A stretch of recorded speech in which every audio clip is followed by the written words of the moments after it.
আচ্ছা, আজকে রক্তদান শিবির আয়োজন করার একটাই কারণ, আমাদের বিগত কিছুদিন আগে আমাদের গ্রামে আমাদের একজন ভাই, যার সঙ্গে আমাদের ব্লাডের সম্পর্ক না থাকলেও আমাদের আত্মিক সম্পর্ক এবং ভালোবাসার সম্পর্ক দীর্ঘদিন ধরে ছিল, তার কিছুদিন আগে পথ দুর্ঘটনা হয়েছিল। সেই পথ দুর্ঘটনায় আমার এলাকার সকল মানুষ তার জন্য কেঁদেছিল, তাকে বাঁচানোর জন্য যথেষ্ট লড়াই করেছিল। আমাদের গ্রামের প্রত্যেক ভাই ও বোনেরা, তার রক্তের প্রয়োজন ছিল, যার কারণে আমরা রক্তের অভাবে তাকে হারিয়েছিলাম।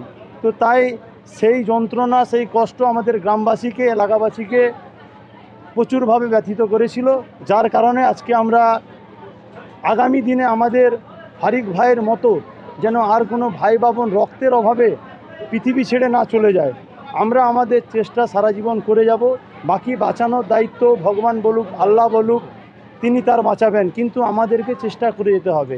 এটা আজকে আমাদের উদ্যোগ শুধু ব্লাড ডোনেশন ক্যাম্প নয়, আমাদের আজকে একটা অ্যাওয়ারনেস ক্যাম্প। আপনারা দেখবেন আমাদের প্রত্যেকটা জায়গায়, প্যান্ডেলের বিভিন্ন জায়গায় কয়েকটি কোড ওয়ার্ডগুলো লেখা আছে, দেখবেন সেভ ড্রাইভ, সেভ লাইফ, আর নয় মৃত্যু রক্তের অভাবে, নিজের ছেলে মেয়েকে হেলমেট ছাড়া বাড়ি থেকে বের করতে দেবেন না।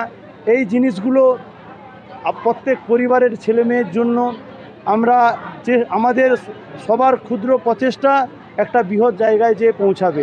তাই ফারিক ফাউন্ডেশনের উদ্যোগে আমরা সকল গ্রামবাসী মিলে, এলাকার যুবক ছেলে মেয়ে মিলে আমরা আজকের এই ফাউন্ডেশন, শুধু যুবক নয়, আমাদের 18-র নিচে অনেক ছেলে আছে, 12-14 বছরের ছেলে আছে, যারা এই সামাজিক কাজগুলোর জন্য সবাই এগিয়ে এসছে। যার কারণে সকলকে, আমাদের এলাকাবাসী সকলকে অসংখ্য ধন্যবাদ জানাই, আমাদের যুব সমাজকে অনেক ধন্যবাদ জানাই।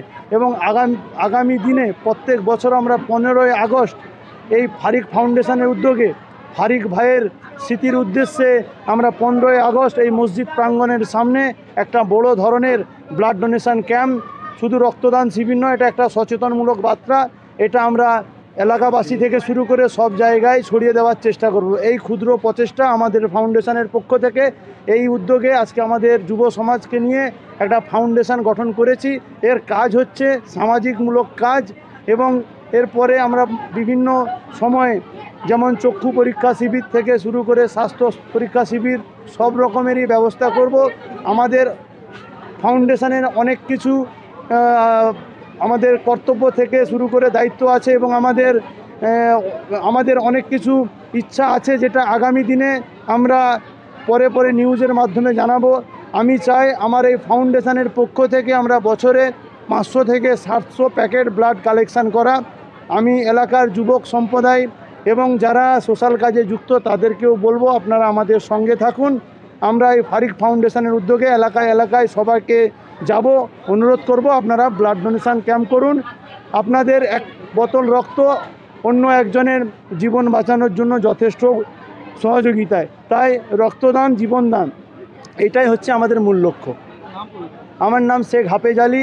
আমরা ফারিক ফাউন্ডেশনের আমরা সকলে মিলে, আমি আছি, নাজমুলদা, ফায়েজ, আশফাক, লালুদা, আফসর কাকা, ইব্রাহিম মুন্সি সহ আমরা সবাই, এবং এলাকার আমাদের ফারিক ফাউন্ডেশন মানে তিলখোজা মসজিদ কমিটি, তিলখোজা মাঝার কমিটি, ইন্ডিয়ান ক্লাব, আইমা যে বিচার কমিটি, যুব সমাজ, আমরা সবাই মিলে এই ফাউন্ডেশনের উদ্যোগে কাজ করব। আমাদের কাজ হচ্ছে সামাজিক সোশ্যাল কাজ। ফাউন্ডেশনের উদ্যোগে সেভ ড্রাইভ সেভ লাইফ কি বলবেন?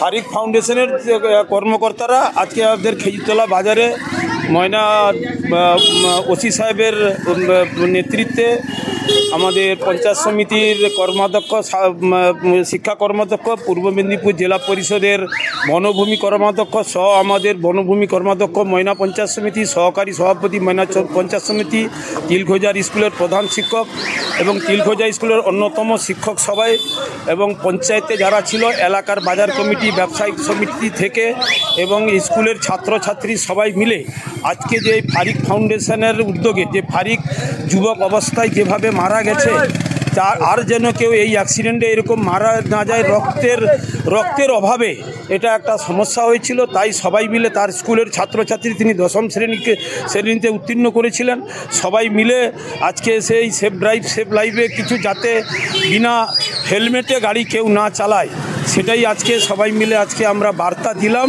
আগামী দিনে যাতে সবাই সুস্থ থাকে, এই রকম অ্যাক্সিডেন্ট যাতে না হয় আমরা সকলের কাছে কামনা করব, সকলের কাছে আমরা অনুরোধ করব যাতে প্রত্যেকেই হেলমেট পরে সাবধানে করে মোটরসাইকেল চালায়। ময়নায় প্রায় দেখা যায় বাইক দুর্ঘটনায় পথে মৃত্যু বাড়ছে এবং সব কিছু হেলমেট না পরার কারণে। এটার জন্য মানুষকে কীভাবে সচেতন করবেন বা মানুষকে কী বার্তা দেবেন? এই জন্য আমরা সেফ ড্রাইভ সেভ লাইফ করলাম, তারপরে আমরা উদ্যোগ নিয়েছি, এলাকার মানুষেরা সবাই উদ্যোগ নেবে, আমরা সবাইকে বলেছি। আরও একের পর এক যদি সবাইকে আমরা বলতে থাকি, নিশ্চয়ই এই দুর্ঘটনা থেকে আমরা মুক্তি পাবো।